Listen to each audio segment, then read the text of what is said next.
شپه او ورځ یما لګیا وطن ته کار کړم، په اخلاص او سپېڅلتیا وطن ته کار کړم.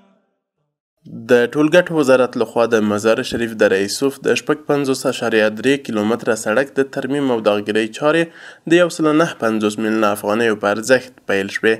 د بلخ ولایت د ټولګټو رئیس مولوي عبدالصبور صابر د یادې پروژې په تړاو هر اړخیز معلومات وړاندې کړل او زیاته یې کړه د بلخ ولایت مزار شریف د رئیسوف عمومي شهره ده. راسته باندې 50 کیلومتره اوږدوالی لري او 7 متره بر د سړک ده، له شولډرو سره 10 متره کیږي او شروع د نقطې د شولګرې ولسوالۍ د قوربقه خانې له سیمې نه شروع ده، بیا د بلخ مزار شریف سمنګان تر حد بخشۍ پورې. په یاده پروژه کې د یو شمېر پلګوټو او استنادي دیوالونو د ترمیم او بیارغونې کار هم شامل دی چې د یو کال په موده کې به یې کار بشپړ او ګټې اخیستنې ته وسپارل شي.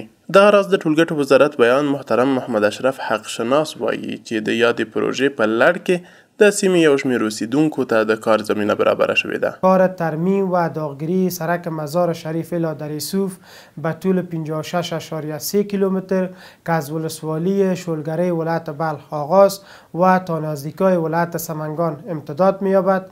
از سوی وزارت فوایدنامه به ارزش 159 میلیون افغانی با سکتور خصوصی قرارداد گردیده است. با حضور مسئولین محلی کار آن آغاز گردید و قرار است تا 1 سال دیگر کار آن تکمیل گردد.